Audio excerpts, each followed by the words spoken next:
بسم اللہ الرحمن الرحیم الحمد للہ وحدہ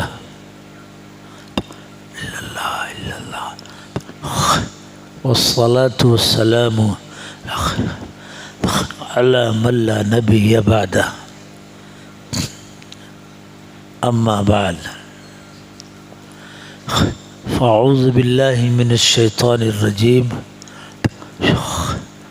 بسم اللہ الرحمن الرحیم قد افلح المؤمنون الذين هم في صلاتهم خاشعون والذين هم عن اللغو معرضون والذين هم للزكاة فاعلون وقال تعالى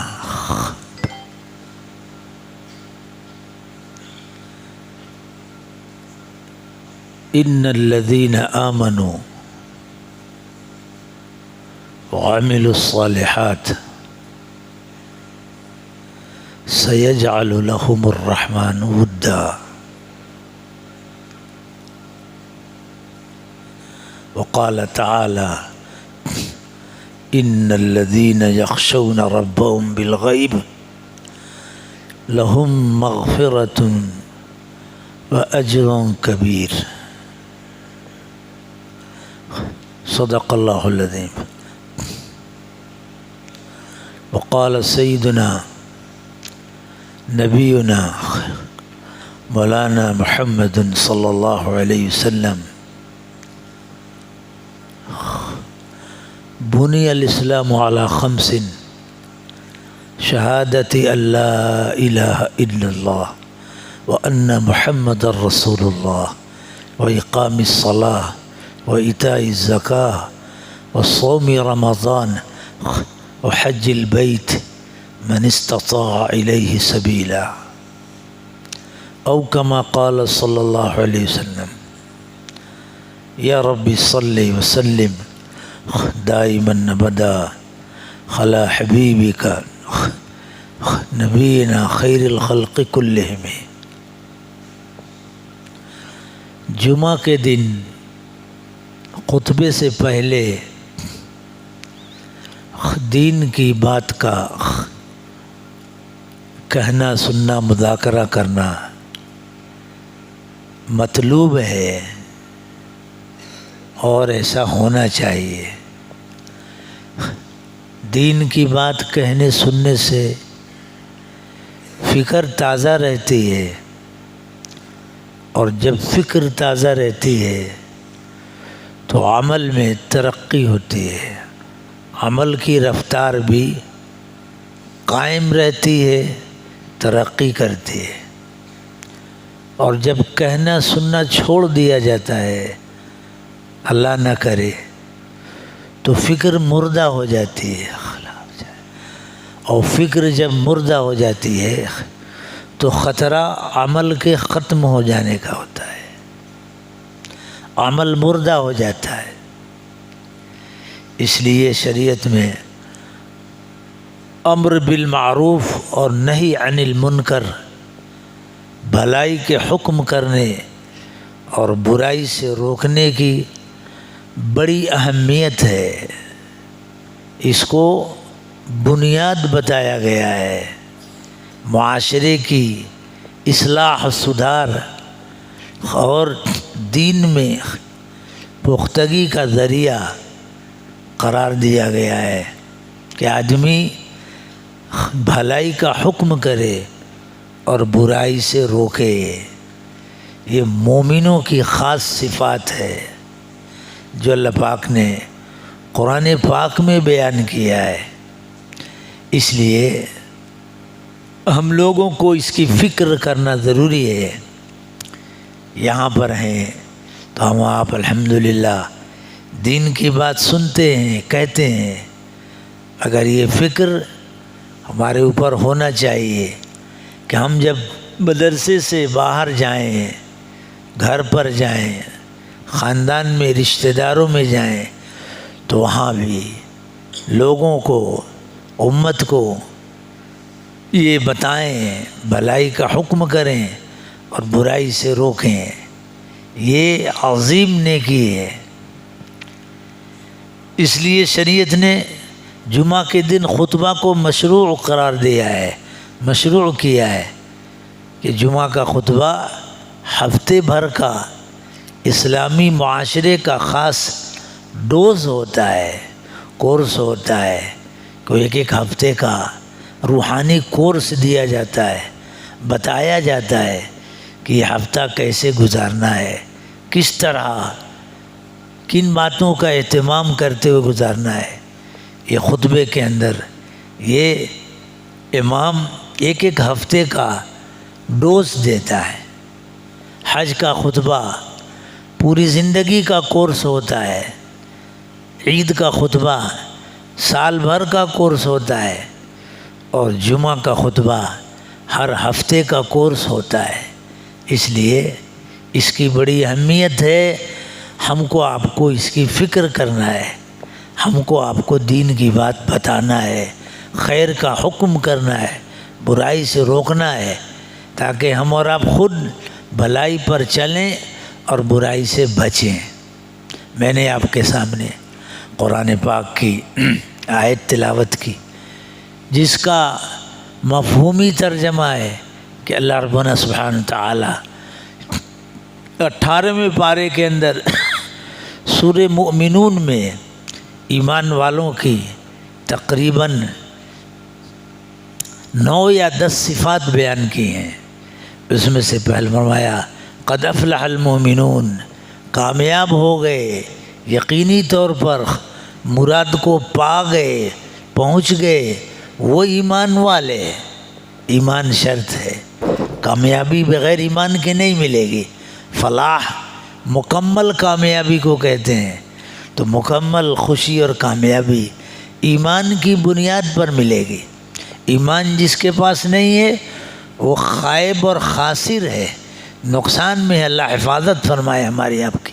تو اس لیے ایمان پر ہم کو آپ کو شکر ادا کرنا ہے، ایمان کی نعمت پر۔ الحمدللہ الذی ہدانا للاسلام وما كنا لنهتدی لولا ان ہدانا اللہ۔ یہ اللہ کا شکر ادا کرنا ہے کہ اللہ آپ نے ایمان کی نعمت عطا فرمائی، آپ کا احسان ہے۔ اللہ ایمان کی حقیقت بھی عطا فرما دیجئے، ایمان کی حلاوت عطا فرما دیجئے، ایمان کی مٹھاس عطا فرما دیجئے۔ تو ایمان والے کے لیے اللہ سبحانہ تعالیٰ خوشخبری سنا رہے ہیں اپنی پاک کتاب میں کہ یقیناً مراد کو پہنچ گئے وہ ایمان والے۔ قد افلح المؤمنون، وہ ایمان والے۔ الحمدللہ اللہ نے ہم کو آپ کو اپنے کرم سے ایمان عطا فرمایا ہے، اس پر الحمدللہ شکر ادا کرنا ہے۔ فرمایا وہ ایمان والے کامیابی کو پہنچ گئے۔ کون؟ جو اپنی نماز میں الذین هم فی صلاتہم خاشعون، جو اپنی نماز میں اللہ سے خوف کھاتے ہیں، اللہ سے خوف کھاتے ہیں، خدا سے ڈرتے ہیں، اللہ کے سامنے عاجزی کرتے ہیں، خشوع کرتے ہیں۔ اللہ کے سامنے عاجزی، خشوع، خضوع اور خوف کے ساتھ نماز میں ان کی کیفیت ہوتی ہے کہ وہ اللہ سے عاجزی کرتے ہیں، خشوع کرتے ہیں۔ خشوع کہتے ہیں دل کے جھکاؤ کو، عظمت اور محبت کے ساتھ دل سے آدمی جھک جائے اللہ کے سامنے، عظمت میں، محبت میں، یہ خشوع ہے۔ اور وہ جو لغو کام سے، فالتو کام سے اعراض کرتے ہیں، اعراض کرتے ہیں۔ والذین هم للزکاۃ فاعلون، اور وہ جو تزکیہ کرتے ہیں، اپنے دل کو مانجتے ہیں، تزکیہ کرتے ہیں، پاک صاف رکھتے ہیں۔ کپڑا جمعہ کو کیسے صاف پہنا، صاف پہننا بھی چاہیے، ہاں، لیکن اسی طرح جیسے کپڑے کو صاف رکھا، اس سے زیادہ ہم کو آپ کو دل کو صاف رکھنے کی فکر اور کوشش کرنا ہے۔ کہ دل گندا نہ ہو، دل گندا نہ ہو، دل گندا نہ ہو۔ تو جیسے کپڑا صاف رکھنا ہے، فکر ہے، شریعت کا حکم ہے کہ صاف ستھرے کپڑا آدمی پہنے۔ کتاب میں لکھا ہے کہ جب تک کپڑا صاف رہتا ہے وہ کپڑا تسبیح کرتا ہے، اللہ کی تسبیح کرتا ہے۔ اس لیے صاف اور پاک کپڑے میں نماز پڑھنے کا حکم ہے، کیونکہ کپڑا بھی تسبیح کرے۔ ہاں، کپڑا گندا ہو جاتا ہے تو تسبیح بند ہو جاتی ہے، تو یہ کپڑا بھی تسبیح کرے۔ تو مومن کا کپڑا بھی تسبیح کرتا ہے، ہاں، اس کا اثر پڑتا ہے۔ تو یہ صاف کپڑے جیسے پہننا ہے، پاک صاف، اس طرح ہمارا دل بھی پاک صاف رہے، دل پاک رہے، دل گندا نہ ہو۔ تو دل، ہمارے حضرت رحمۃ اللہ علیہ فرماتے تھے کہ اللہ پاک ہیں اور پاک دل میں آتے ہیں۔ جیسے کوئی بڑا مہمان گندی جگہ پہ نہیں آتا، اللہ سب سے بڑے ہیں، سب کے بڑے ہیں، ہمیشہ سے بڑے ہیں الحمدللہ، اور ہمیشہ بڑے رہیں گے۔ تو اللہ پاک ہیں، تو پاک دل میں اللہ آتے ہیں۔ تو ہم کو، آپ کو اپنے دل کو پاک رکھنا چاہیے۔ دل پاک ہوتا ہے کیسے؟ ہاں، دل پاک کرنے کے لیے ایک عمل ہے، کریں گے؟ ہاں، بہت آسان عمل ہے۔ حضرت سیدنا ابراہیم علیہ السلام کے بارے میں لکھا ہے کہ حضرت ابراہیم علیہ نبی علیہ السلام اللہ سے دعا کر رہے تھے، تو دعا میں پوچھا، اے اللہ، دل تک پانی کیسے پہنچائیں؟ کپڑے کی گندگی تو دھو لیتے ہیں، لیکن دل کیسے صاف ہو، دل کو کیسے دھوئیں؟ تو حکم ہوا کہ اے ابراہیم، اپنے دل تک غم کے آنسو کا پانی پہنچاؤ، آنسو کا پانی۔ تو یہ خطاؤں اور گناہوں پر جب آدمی روتا ہے تو قلب اس آنسو سے پاک ہوتا ہے، آنسو سے دل پاک ہوتا ہے۔ جوان جب اللہ کے سامنے اللہ کے خوف سے روتا ہے تو اللہ کو بہت خوشی ہوتی ہے، دل پاک ہوتا ہے۔ ماشاءاللہ، اتنا بڑا مجمع ہے الحمدللہ، سب صالح لوگوں کا، نوجوان صالح کا یہ مجمع ہے۔ اگر ہم سب اللہ پاک کے دربار میں اپنے دل کی ندامت کے ساتھ، خوف و خشیت کے ساتھ اللہ کے خوف کا آنسو گرائیں گے تو ہمارا قلب آپ کا پاک ہو جائے گا، اور اس آنسو پر اللہ رحمت کے فیصلے اتاریں گے۔ اس لیے آج کی اس مجلس کا خاص سبق یہ ہے کہ جیسے ہم کو، آپ کو بہت سے کام کرنے ہیں، اس طرح ہم اللہ کے حضور توبہ استغفار کرتے ہوئے دل لگا کے نماز پڑھنے کی کوشش کریں، اور اللہ کے سامنے آنسو گرانے والے بنے، آنسو گرانے والے بنے، آنسو گرائیں۔ ہندوستان میں ایک بہت بڑے بزرگ گزرے ہیں 12ویں صدی کے اندر، بہت بڑے اللہ والے تھے۔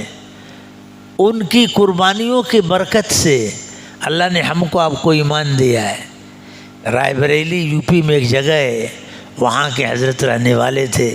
حضرت کا نام ہے امام المسلمین سید احمد الشہید رحمۃ اللہ علیہ، بہت بڑے اللہ والے ہیں۔ ان کے اوپر کتاب ہے، وہ آپ کتاب پڑھیے۔ ایک ہے کتاب جب ایمان کی باد بہاری آئی، حضرت مفکر اسلام حضرت مولانا علی میاں صاحب رحمۃ اللہ علیہ کی کتاب ہے۔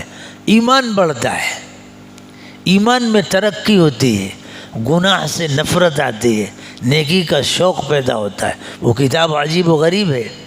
ہم ندوے میں جب پڑھنے گئے تھے تو یاد پڑتا ہے کہ سب سے پہلی کتاب جو پڑھی اور ہاتھ میں آئی وہ یہی کتاب تھی، جب ایمان کی باد بہاری آئی۔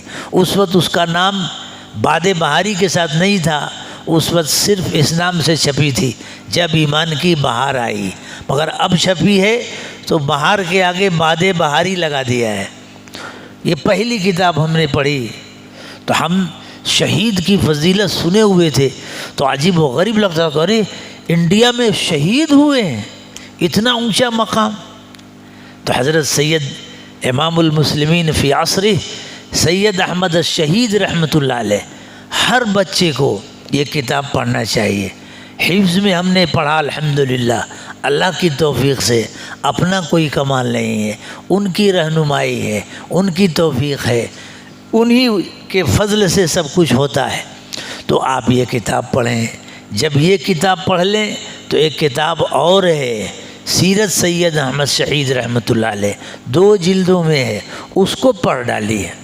ہمارے حضرت استاد حضرت مولانا عبداللہ حسنی صاحب رحمۃ اللہ علیہ نے مشکات شریف میں جب میں پڑھتا تھا تو اس وقت ہم نے حضرت سے پوچھا تھا تو اس وقت حضرت نے یہ کتاب بتائی تھی، 3 کتابیں بتائی تھیں کہ ان 3 کتابوں کا تم مطالعہ کرو۔